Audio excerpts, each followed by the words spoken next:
মাননীয় প্রধানমন্ত্রী অনুগ্রহ করে বলিবেন কি আপনার সরকার শপথ নেওয়ার পর এই পর্যন্ত নির্বাচনী প্রতিশ্রুতি মোতাবেক অগ্রাধিকার দিয়ে কি পদক্ষেপ গ্রহণ ও বাস্তবায়ন করিয়াছেন এবং গৃহীত অগ্রাধিকার পদক্ষেপগুলি কবে নাগাদ বাস্তবায়ন করা সম্ভব হইবে? মাননীয় স্পিকার, আপনাকে ধন্যবাদ। মাননীয় প্রধানমন্ত্রী। ধন্যবাদ মাননীয় স্পিকার। মাননীয় সংসদ সদস্য, আপনাকে ধন্যবাদ এই প্রশ্নটির জন্য। এই প্রশ্নটি স্বাভাবিকভাবেই একটি রাজনৈতিক দল বা একটি রাজনৈতিক সরকারের জন্য অত্যন্ত গুরুত্বপূর্ণ।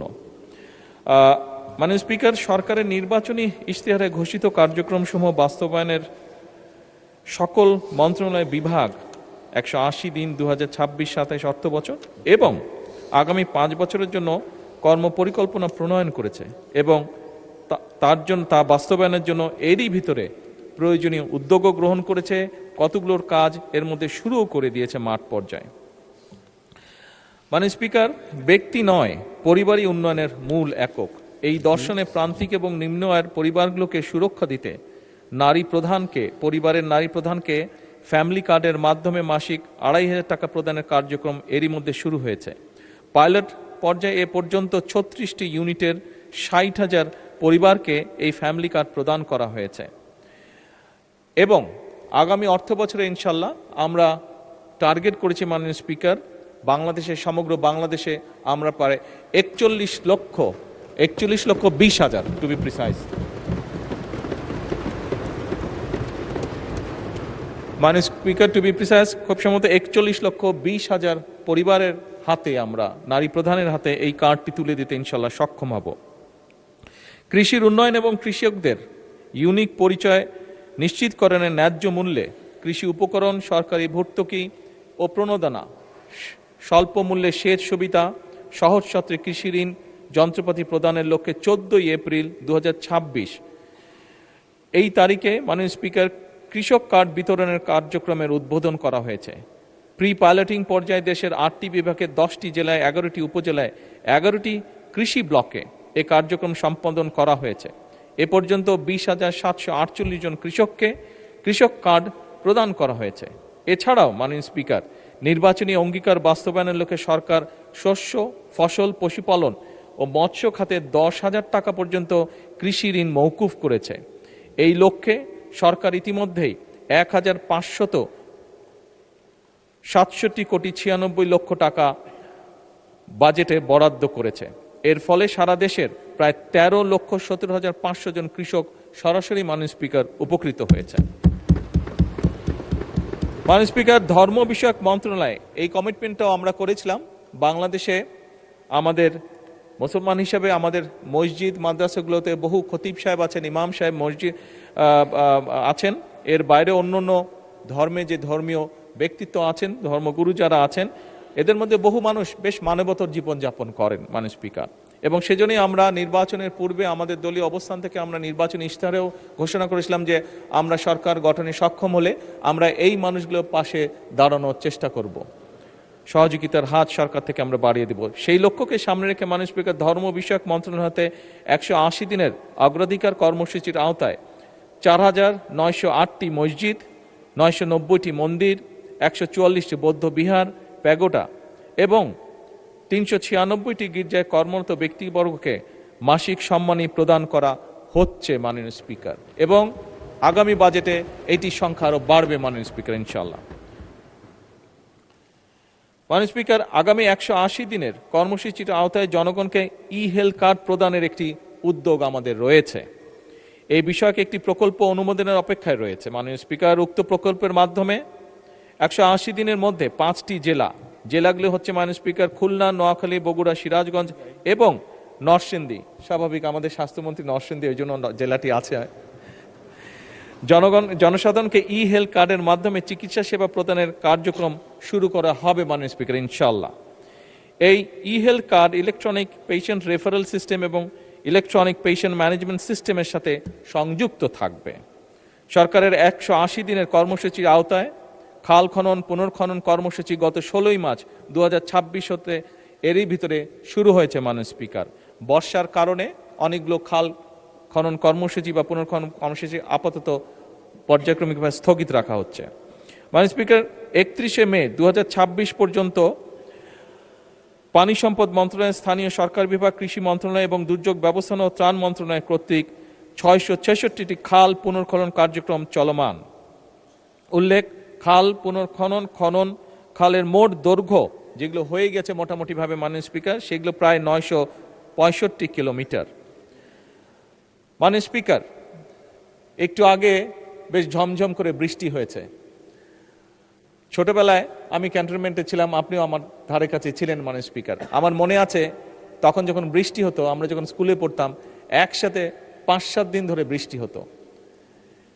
বিশেষ করে ক্যান্টনমেন্ট এলাকায় যেহেতু অনেক গাছ গাছে ছিল, সেখানে বোধহয় একটু বেশিও হতো খুব সম্ভবত।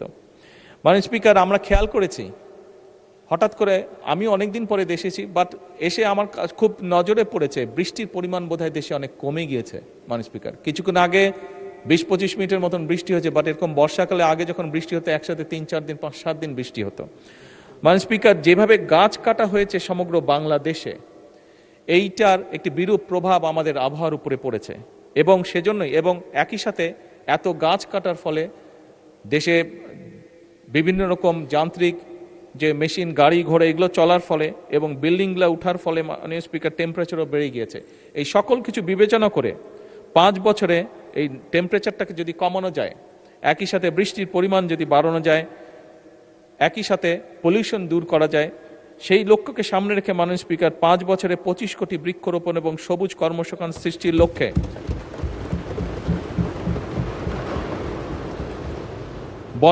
বনায়ন সৃজনের জন্য ইতিমধ্যেই উদ্যোগ গ্রহণ করা হয়েছে। মাননীয় স্পিকার, আসন্ন বর্ষা মৌসুমে আমরা চেষ্টা করছি ইনশাআল্লাহ 3,14,00,000 চারা আমরা রোপণ করব সারা দেশে।